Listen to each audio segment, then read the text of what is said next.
Recordings have begun. Good morning and welcome to today's New York City Council hybrid vote for the Committee on General Welfare. At this time, with all panelists on Zoom, please turn on their cameras and silence all cell phones or electronic devices. If you'd like to submit testimony, please do so to testimony@council.nyc.gov. Again, it's testimony@council.nyc.gov. Thank you for your cooperation. Chair, we are ready to begin. Good morning, everyone, and welcome to today's hearing. My name is Diana Ayala, and I am the Deputy Speaker of the New York City Council and the Chair of the General Welfare Committee. Today, our committee will vote on legislation sponsored by Councilmember Alexa Aviles that I was proud to support, Intro 0303-2022, which is a local law to amend the Administrative Code of the City of New York in relation to requiring the Department of Homeless Services and the Human Services Administration to track and report certain data regarding rental assistance programs. This bill would require that DHS and HRA track and report certain data regarding rental assistance programs, including outcomes of the City Fighting Homelessness and Eviction Prevention Program, which is also known as City FEPS. This would include how long a household languishes between with a shopping letter for a voucher without being able to use that voucher. In an effort to provide greater transparency in the process of rental assistance programs, it is our hope that the more we know, the better we will be able to provide programming assistance to meet the needs of those New Yorkers. I'd like to thank the advocates, providers, and those with lived experiences who informed and helped shape this legislation. At this time, I would like to acknowledge my colleagues here today. We have Councilmember Hudson, Councilmember Chi, sorry, Natasha Williams, Althea Stevens, and Sandra Ung. Thank you. Yes, Councilmember Stevens is about to get in trouble. Finally, I would like to thank the committee staff who worked to prepare this hearing: Amenta Kilawan, Senior Counsel; Christy Dwyer, Legislative Policy Analyst; Julia Haramis, Senior Finance Analyst; Rose Martinez, Senior Data Scientist; Nicholas Montalbano, Data Scientist; and my staff, Michelle Cruz, Deputy Chief of Staff.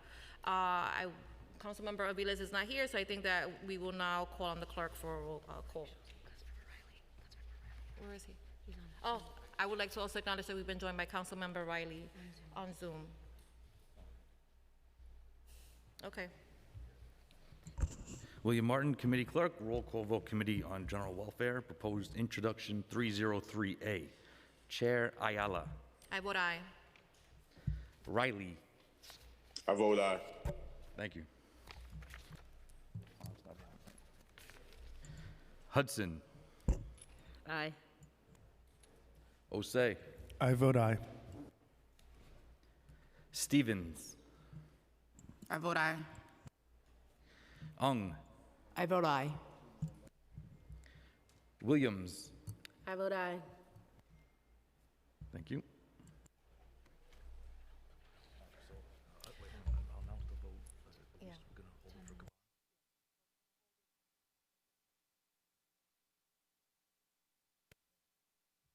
By a vote of 7 in the affirmative, 0 in the negative, and no abstentions, item has been adopted by the committee. And we will hold the vote open until 10:10 to allow other members an opportunity to vote. Thank you.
Continuation roll call.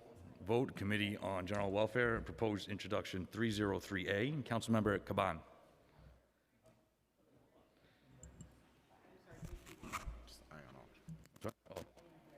It's a little high for me. Vote on proposed introduction 303A. Oh, I vote aye. Thank you. Councilmember Ressler. Aye. Sorry again for my tardiness.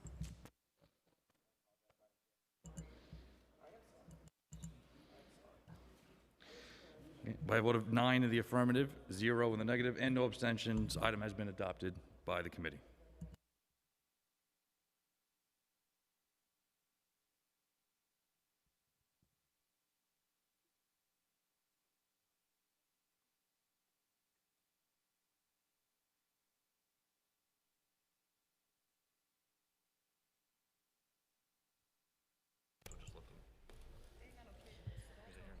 All right, having had other members come in to vote, this part of the hearing is adjourned.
There's a microphone check. Today's date, June 15, 2022. Committee on General Welfare being recorded by John Biondo.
NYC, you ready?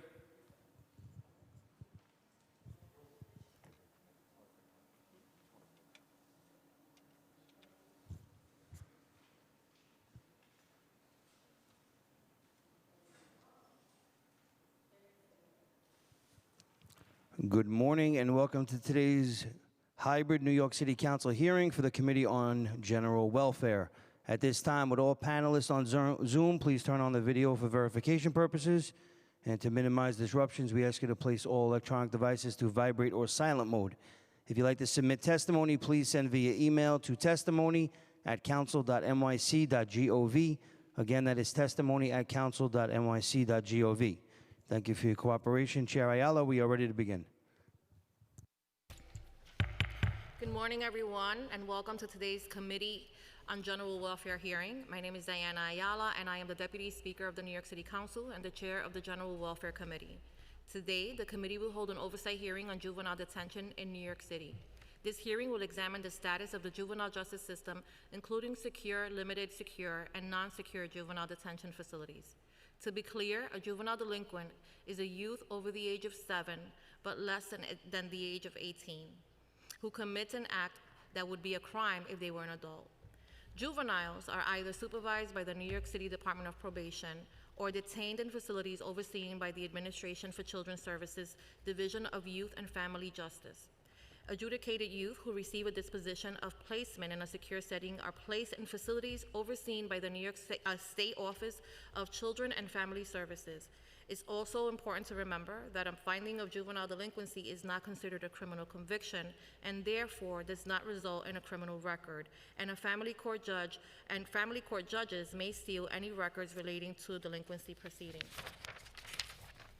In April of 2017, New York State enacted the Raise the Age legislation that raised the age of criminal responsibility from 16 to 17 years old in October of 2018, and then 18 years old in October of 2019. Pursuant to Raise the Age, 16 and 17-year-olds cannot be sentenced to or detained in facilities that also house adults. The influx of older youth to the city's two full-service secure detention facilities, Horizon Juvenile Detention Center in Mahaven and in the Bronx, and Crossroads Juvenile Center located in Bronzeville, Brooklyn, has resulted in an increased population as well as a need for change in programming and operational service delivery by staff. In March 2022, published reports of severe staffing shortages, specifically among youth development specialists, the staff hired and trained to take place of former Department of Correction guards before the Raise the Age transfer, claimed only 362 youth development specialists had been hired, down from 400 in October. This represented less than half of the 850 specialists the city said was needed to run the city's two most secure juvenile detention centers. In addition to reports of violence and short staffing, the overall census in juvenile detention has been on the rise. We look forward to hearing from the administration today and hope to explore ACS's efforts to ensure that adequate safety, staffing, resources, and services are provided to youth in juvenile detention and learn how the council may support those efforts. Today, we will also be hearing 3 pieces of legislation, including 2 bills, Intros 139 and 294, both of which I have co-sponsored, and Resolution number 35, sponsored by Public Advocate Williams. Intro 139 will require the Administration of Children's Services to report on the impact of deaths of parents and guardians from COVID-19 on children. Intro 294 will require the Administration of Children's Services to provide a multilingual disclosure form to parents and guardians during a child protective investigation. And Resolution number 35 calls on New York City State Office of Children and Family Services to prohibit juvenile justice agencies from using room confinement as a form of restraint in secure detention facilities and from using transitional hold as a form of restraint in detention and placement facilities. Thank you to the advocates, members of the public, and those with lived experience who are joining us today. And thank you to the representatives from the administration for joining us. I look forward to hearing from you on these critical issues. At this time, I'd like to acknowledge my colleagues who are here with us today, Council Members Williams, Hudson, Jose, Caban, Stevens, Sandra Ong, Councilmember Ressler, and I don't know if we have anyone online. No, okay. Huh? Okay. Finally, I would like to thank the committee staff who worked to prepare this hearing. We've also been joined by Councilmember Abreu. Minta Kilawan, Senior Counsel, Chrissy Dwyer, Legislative Policy Analyst, Julia Haramis, Senior Finance Analyst, Rose Martinez, Senior Data Scientist, Nicholas Montalbano, Data Scientist, and my staff, Michelle Cruz, Deputy Chief of Staff. And now I'd like to call on Council Members Abreu and Councilmember Ang to deliver statements on their respective legislation, which we are hearing today. Councilmember Abreu, you want to go first? Are you ready? Okay. Thank you.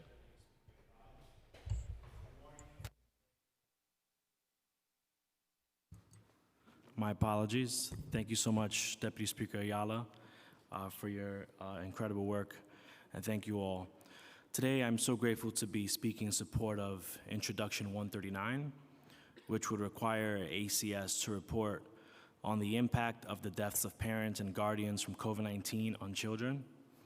The report would include important data on the race, ethnicity, primary language, income, and community district of each child placed into foster care due to a death or likely death from COVID-19. It would also capture information about households receiving services from ACS in which young adults are the legal guardians of their younger siblings due to the pandemic. Finally, and perhaps most importantly, it would require ACS to report on the unique needs of such families and the plan, if any, for ACS to address them. Just days after we initially introduced this bill, the city reported heartbreaking new data demonstrating that 1 in every 200 New York City children have lost a parent or caregiver to COVID-19, and that Black, Hispanic, and Asian children are 3 times more likely to have experienced this compared to their white peers. It's no surprise to those of us who represent communities like mine. COVID-19 laid bare the impacts of systemic racism all across the city, and disparities like these reflect yet another layer of grief we must contend with in the coming years. I am incredibly humbled by the outpouring support I've received from 45 of my colleagues on this important piece of legislation. I give my heartfelt thanks to Chair Ayala for agreeing to be a co-prime sponsor on what was my first introduction as a new member. I admire your courage and leadership in holding our city agencies accountable in service of those most vulnerable. Thank you so much. Councilmember Ang? Good morning. I want to thank Chair Ayala for giving me the opportunity to talk about Intro 294. This bill will require the Administration of Children's Services to provide multilingual disclosure forms to parents and caretakers who find themselves at the heart of some of the most difficult cases handled by ACS, specifically about those parents and caretakers who find themselves the focus of a child protective investigation. The prospect of having a child removed from your care is an incredibly frightening and stressful situation. And now imagine how terrifying it must be not to fully understand the process, all the allegations against you. But that's exactly the situation faced by many New Yorkers with limited English proficiency if you sadly find yourself in the subject of such investigation. As an attorney who represented victims of domestic violence and working in government offices, I have talked to many parents and caretakers in this situation. They might unknowingly admit to something or consent to an action without fully understanding the implications of their words or signing their names to a document. This is why it's critical that City Council requires ACS to provide to a parent or caretaker involved in a child protective investigation a multilingual disclosure form. This form will include information regarding the rights of the parents or caretakers, as well as resources that may be available to them, including access to legal services. We shouldn't take the drastic step of separating a child from their parents without ensuring that those same parents and caretakers know their rights and resources they can access to protect themselves. I urge my fellow members on General Welfare Committee to join me to support Intro 294. Thank you for giving me the opportunity to speak before you today about this important piece of legislation, and thank you especially to Chair Ayala and the committee staff for all your work for this committee. We will now call on the administration. Jess Danhauser, Commissioner of the Administration of Children's Services. We will also call on Nancy Ginsburg, Deputy Commissioner for the Administration of Children's Services, and Charles Barrios, Associate Commissioner for the Administration for Children's Services. Thank you all, before you begin, Commissioner, would you all please raise your right hand? Do you affirm to tell the truth, the whole truth, and nothing but the truth in your testimony before this committee, and to respond honestly to council member questions? I do. Thank you. You may begin. Thank you. Good morning, Chair Ayala and members of the General Welfare Committee. I am Jess Danhauser, the Commissioner of the New York City Administration for Children's Services. With me today from ACS are Nancy Ginsburg, the Deputy Commissioner for the Division of Youth and Family Justice, and Charles Barrios, Associate Commissioner of Juvenile Justice Programs and Services in DYFJ. We are pleased to be here today to provide an overview of our juvenile justice continuum focused on detention and to discuss the bills also being heard today. ACS appreciates the committee's interest in the young people served throughout our juvenile justice continuum. Thank you, particularly Chair Ayala, for prioritizing the young people in detention, for taking the time to visit us at Horizon and meet with our staff. Your interest, compassion, and commitment were palpable and greatly appreciated by our staff, and by me. As I hope you will see from my testimony today, we have worked hard to weave the principles, programs, and services of child welfare into our youth justice programs so we can empower youth with the tools they need to succeed. ACS oversees services and programs at every stage of the juvenile justice continuum, which includes community-based alternatives for young people and their families. In addition, we provide secure detention services and oversee non-secure detention and the close-to-home juvenile justice placement facilities. The past decade has seen two major progressive reforms in juvenile justice in New York City and New York State. Since 2012, with the enactment of Close to Home, New York City youth who are adjudicated in family court receive services in or close to the communities where they live, rather than hundreds of miles upstate. These young people are placed into the custody of ACS and receive rehabilitative and therapeutic services at a small home-like residential setting operated by ACS contracted provider agencies in or near the 5 boroughs, as well as aftercare services upon their return to the community. Second, and long overdue, New York State has finally caught up to the rest of the country and raised the age of criminal responsibility. In New York City, no 16 or 17-year-old youth has been held at Rikers Island since October 2018.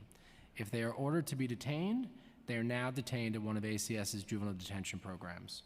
We've made significant strides to improve the lives of children and families involved in the juvenile justice system, with a special focus on keeping young people strongly connected to their families and communities, and by connecting youth and families with individualized supports needed to help them succeed. To do so, we collaborate with a number of city partners, including the Department of Probation, the Department of Education, the Department of Youth and Community Development, and the Mayor's Office of Criminal Justice, as well, of course, with the City Council, advocates, and providers. Despite the many challenges the COVID-19 pandemic has presented, we have worked closely with our provider community to adapt our entire continuum of juvenile justice programs to meet the needs of youth and their families while conforming and adapting to the public health demands. Our community-based alternative programs have continuously provided prevention and diversion services to safely keep youth out of the justice system and supported in their homes and with their families. Before focusing on detention, I will provide you with an overview of our juvenile justice continuum, the young people and the families that we serve, and the ways that we are continuing to strengthen our programs. Young people can be charged as juvenile delinquents, juvenile offenders, or adolescent offenders. Youths ages 7 to 17 are charged as JDs in family court. These types of cases include all misdemeanors, most violations for 16 and 17-year-olds, and most felonies for youth under 16. Effective December 2022, children under the age of 12 will no longer be prosecuted in family court except for the most serious offenses. If a judge orders a JD to be detained, the youth can be either in secure detention or non-secure detention. Only JDs can be detained in non-secure detention. ACS also has a number of community-based alternatives to court involvement and detention for young people, including programs and services centering around youth development and strengthening family relationships, with the goal of enabling youth to remain safely within their families and their communities. Judges can order youth to be in detention while their cases are pending or for sentences out of the youth parts of 1 year or less. ACS operates 2 secure detention facilities, and we contract with nonprofit providers who operate 7 non-secure detention facilities. At the disposition of a family court case, the court can order a youth to be placed in non-secure or limited secure close-to-home facilities, which ACS administers. JOs and AOs have their cases heard in the youth part in Supreme Court. JOs are youths aged 13 or 15 charged with violent felonies. AOs is the new category created by the Raise the Age law for 16 and 17-year-olds facing felony charges in the adult court system. The most serious cases are retained in the youth parts by law, while others can be removed to family court by the youth part judge or on consent of the prosecutor. If JOs or AOs are sentenced to a period of incarceration longer than a year, they serve that time in facilities administered by the New York State Office of Children and Family Services until the age of 21. The implementation of Raise the Age is historic and has required ACS to continue to transform our system as the youth we are serving are now older and stay in our care for longer periods of time due to the serious nature of charges. We are currently taking a close look at our entire continuum to meet the needs of an older age group. And in April, we brought on a new Deputy Commissioner of the Division of Youth and Family Justice, Nancy Ginsburg, who will be leading this effort. Prior to coming to ACS, Nancy spent the past 30 years at the Legal Aid Society of New York City, where she is most recently the Director of Adolescent Intervention and Diversion Project, and worked directly with the youth who are in ACS Juvenile Justice Continuum. Her wealth of professional experience will help us strengthen our programs, ensure our staff and providers have the tools and supports they need, and support young people and their families so they can develop to meet their full potential. We're also in the process of expanding the Fair Futures program to our juvenile justice continuum. Since 2018, as you know, Fair Futures has provided coaching and tutoring to youth ages 11 to 21 in foster care.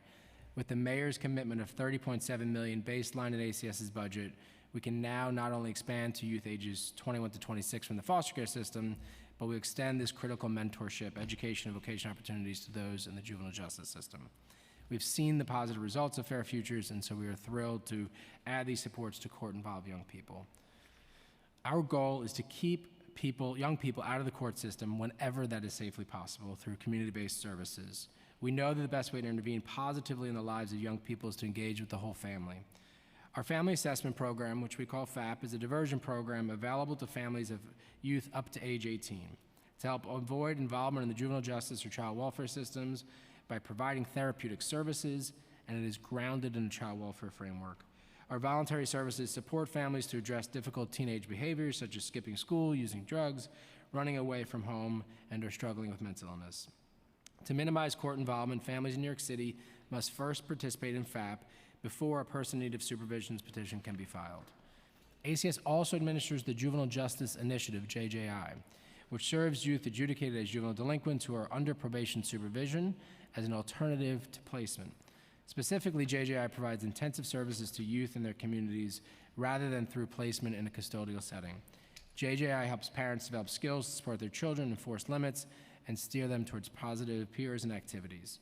FAP and JJI use home-based interventions, drawing on skilled clinicians to work closely with parents and youth in their homes and communities while engaging schools, after-school programs, and other professionals to support the family. These services range from community-based services such as mediation, respite, and mentoring programs to ACS-funded intensive therapeutic evidence-based models such as MST, functional family therapy, and brief strategic family therapy. In 2021, we served nearly 1,000 youth in these programs.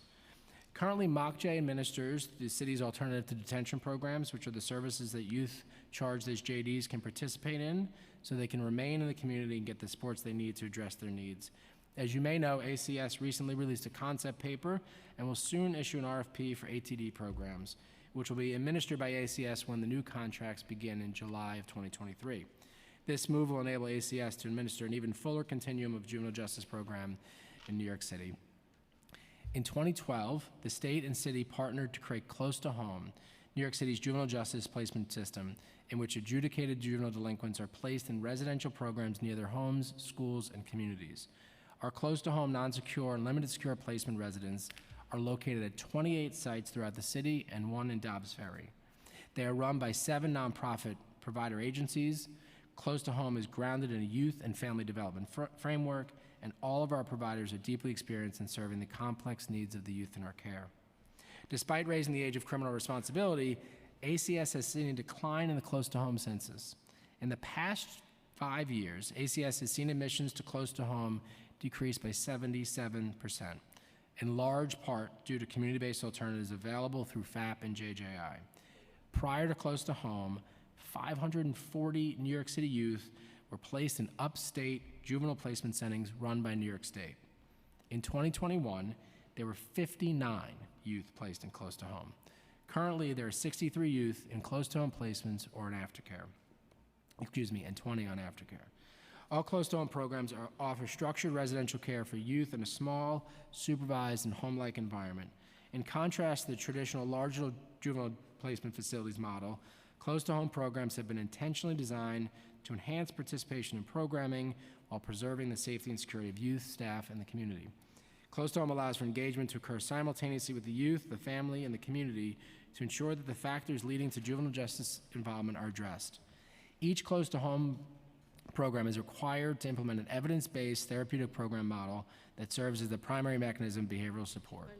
Through the chosen program framework, youth address their interpersonal relationships, communication skills, and emotional regulation. The youth family at every level of intervention is included. Youth in close to home participate in DOE's Pastures Academy, with youth in non-secure placement attending either Belmont or Bronx Hope, and youth in limited secure placement attend school on site. Youth returning to the community receive aftercare supervision from their close to home provider. The goal of close to home aftercare is to build on the skills youth acquire while in placement and help develop a network of support that will allow them to succeed in the community.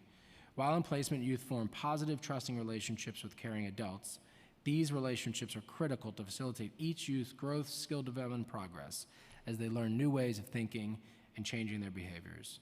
Residential providers build on their relationships with youth during aftercare, also leveraging broader agency resources and relationships with community-based organizations to supervise youth in the community with support from ACS and to ensure each youth's needs are being met. As you may know, in early May, ACS released a concept paper for the close-to-home juvenile placement and aftercare system. Given the census trends, the concept paper envisions a smaller, more robust system of care with a capacity of 172 beds, compared to the current system of 289 beds after the FY23 PEG is implemented. The concept paper also envisioned smaller facility sizes, maximum of 8 rather than 12, increased salaries for provider agency staff, adding master's level licensed mental health clinicians and CASACs at all programs, and additional enhanced staffing such as an education vocational specialist, additional case planner, a recreation specialist, and peer counselors, mentors for youth on aftercare. ACS very much looks forward to receiving the comments on this concept paper by June 24th and releasing the RFP at the end of the summer and entering into new contracts in July 2023. While there are many off-ramps that we've described in place, including the community-based alternatives, judges in both the family court and Supreme Court's youth part may order a youth detained. Non-secure detention is a smaller, less restrictive residential setting for youth who are remanded to detention by the family courts during the pendency of their court case. ACS contracts with 5 providers, currently operating 7 NSD sites. Each NSD residence houses up to 12 youth and offers young people a supportive, family-like environment and close supervision. There are currently 34 youth in NSD.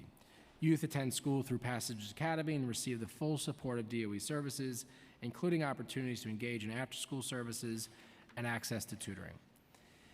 ACS also operates 2 secure detention sites, Crossroads Juvenile Center in Brooklyn and Horizon Juvenile Center in the Bronx. Crossroads houses young people held on securing orders from both family court and Supreme Court, while Horizon houses only youth with securing orders from Supreme Court. In calendar year 2021, 861 young people who were served in secure detention. The overwhelming majority of the youth are youth of color, 89% identified as male, 67% were African American, and 26% were Hispanic Latinx. On any given day, nearly 90% of the youth in secure detention are 16 or older. Assault, robbery, criminal possession of a weapon, and murder were the most common top charges, accounting for 60% of the youth in detention. To prepare for the implementation of Raise the Age and ensure proper staffing of both Crossroads and Horizon, ACS created a new job title, Youth Development Specialist. The YDS title represents an updated approach to juvenile justice that stresses the importance of establishing credibility with youth, connecting with them, and effectively de-escalating situations when necessary. ACS works hard to recruit YDS from across the city by doing extensive outreach in the neighborhoods and communities where our youth and families live to find qualified people committed to working with youth. All new YDS undergo an intensive 6-week training program that includes 2 weeks of on-the-job training. The James Satterwhite Training Academy provides pre-service training on fundamental skills, understanding youth development and relationships, maintaining safety and security, providing effective supervision, managing challenging behaviors, supporting mental health care, and facilitating groups. All of our YDS have received training in trauma-based approaches to working with teens and on de-escalation of conflict and anger. Their skills are reinforced through intensive safe crisis management training with a focus on verbal de-escalation techniques as much as possible and physical restraint only when necessary. We also offer core supervisory training to all mid-level managers and supervisors in secure detention to provide them with the skills they need to properly manage and coach staff and create a safe, stable environments for everyone. All our staff are trained on de-escalation techniques, which is critical to safely run detention centers. Prone restraints, which can be dangerous, are prohibited in our facilities. Instead, our staff are trained to employ safe crisis management, and we have SCM coaches embedded in both of our facilities. As you may know, ACS entered into a voluntary agreement to receive technical assistance and expertise from the Nunez monitors. In their most recent report, they wrote, "Detention staff appear to use physical restraint safely and proportionately, and do not rely on the use of room isolation to manage youth behavior, both of which are important hallmarks of facilities that strive to promote positive relationships among youth and staff." While the Department of Corrections staffed Horizon for a time after implementation of Raise the Age, ACS resumed full operational control of Horizon in January 2020. For the past 4 years, we've been aggressively recruiting, hiring, and training multiple classes of YDS. Like all city hiring, ACS hiring of YDS was impacted by the citywide hiring freeze at the beginning of the pandemic. However, since August 2020, ACS has been onboarding new classes regularly, the most recent of which started on April 25th, 2022, and graduated from the Academy earlier this week. We look forward to our next cohort beginning on June 27th and graduating on August 12th. These classes are helping ACS increase the available staff in our detention facilities as we work collaboratively with the union and OLR to safely return from 12-hour shifts implemented during the pandemic back to 8-hour shifts. We have a full array of on-site medical and mental health care serving the youth at Crossroads and Horizon. ACS contracts with the Floating Hospital to provide health services, collectively medical and dental services, and Bellevue Hospital Center to provide mental health services. Since 2012, ACS has been working closely with health and hospitals to provide trauma-informed screening and care and comprehensive mental health services to young people in secure detention, as well as non-secure detention. Through its team of psychiatrists, psychologists, social workers, and mental health clinicians, Bellevue works closely with YDS, case managers, program counselors, and our contracted medical services staff to provide comprehensive care for all youth. Bellevue Juvenile Justice Mental Health Services provides mental health, psychological, and psychiatric services on site, as well as each of the DOE District 79 Passage Academy schools and to youth in non-secure detention. There's coverage 24/7. It is important to note that all mental health services provided in the secure and non-secure detention facilities are voluntary, and approximately 95% of the youth are engaged in mental health services. The New York City Department of Education's District 79 program, Passage Academy, provides educational instruction, counseling, and transition services to youth in detention. Like many students across the city, our young people reacquainted themselves with full-time in-person instruction after engaging remotely and through various hybrid modalities. We have experienced some challenges in supporting youth through this transition, but we are taking steps to prepare for the summer and for the fall. We are working closely with the New York City Department of Education to monitor daily attendance, addressing daily barriers to engagement in real time. We're meeting weekly to collaborate, plan, and problem solve around systemic issues. We are focusing staffing resources to support the timely execution of morning routines and to support coaching of youth. And we're implementing incentive programs to recognize academic engagement and achievement. We are currently planning for the summer, which includes both summer school through Passage Academy, Freedom School, and summer youth employment. Freedom School is a summer literacy and enrichment program. ACS looks forward to welcoming interested council members to Harambe, the morning opener for Freedom School. Harambe joins staff, youth, and invited guests in dance, music, mindfulness, and close readings of culturally responsive texts. In addition, this summer we will expand our post-secondary offerings to include career exploration, courses in partnership with Kingsborough Community College, as well as a credit-bearing course for high school and our high school equivalent graduates in partnership with Manhattan College. We will also continue to offer individual and small group tutoring throughout the summer.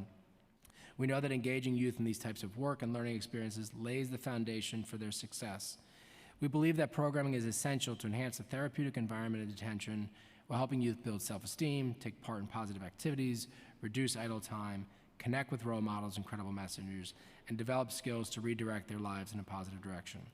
Since late August 2020, all programming and detention returned to in-person with strict safety guidelines in place. Youth receive programming daily, either facilitated by an ACS contracted vendor or by an ACS program counselor. We work closely with a variety of program vendors such as the Center for Community Alternatives, Sprout by Design, Audio Pictures, The Kite, and Carnegie Hall, so we can offer a range of social enrichment, recreation, and pro-social activities every day. Program vendors are available to offer programming in designated spaces throughout the facility as well as on the halls, and work in concert with ACS program counselors to engage youth and expose them to a variety of activities. ACS offers a variety of programming opportunities to youth, including arts and crafts, games, financial literacy workshops, and theme-based offerings on a monthly basis. We also believe in the value of partnering with credible messengers. ACS partners with the Mayor's Office of Criminal Justice to offer Cure Violence program to youth across our detention and close to home continuum. Through our partnership with select Cure Violence organizations, credible messengers are regularly in the facilities providing violence interrupter services, conducting workshops for youth, as well as doing conflict mediation when requested. At Horizon, ACS partners with SAVE, which is under the umbrella of Getting Out and Staying Out. And at Crossroads, we partner with Man Up. Youth can also work with the violence interrupters through paid internship opportunities where they can become junior violence interrupters. The dedicated and engaged staff from both SAVE and Man Up provide services on the halls with youth. We're also releasing a new workforce development RFP, which we expect to release this summer. While ACS has offered vocational programming to court-involved youth on a small scale, this will enable us to expand to a broader workforce development program to connect a higher volume of pre- and post-adjudicated sentence youth to a variety of structured activities and vocational programming. It will include a Fair Futures component and provide year-round support services to youth ages 14 to 23 in detention and close to home. The Workforce Development Program will help justice-involved young people prepare for, obtain, and maintain employment. These programs will introduce youth to a variety of career exploration, readiness, vocational education, and employment opportunities as they prepare for their future beyond detention or placement.